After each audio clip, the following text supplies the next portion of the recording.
أعوذ بالله من الشيطان الرجيم. بسم الله الرحمن الرحيم. يا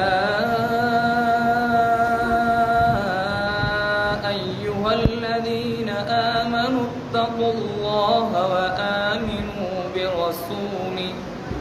وآمنوا برسوله يؤتكم كفلين من رحمته ويجعل لكم نورا تمشون به ويغفر لكم، والله غفور رحيم.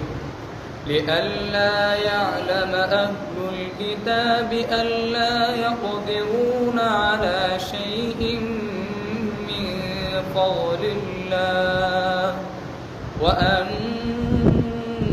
الفضل بيد الله يؤتيه من يشاء، والله ذو الفضل العظيم. صدق الله العظيم.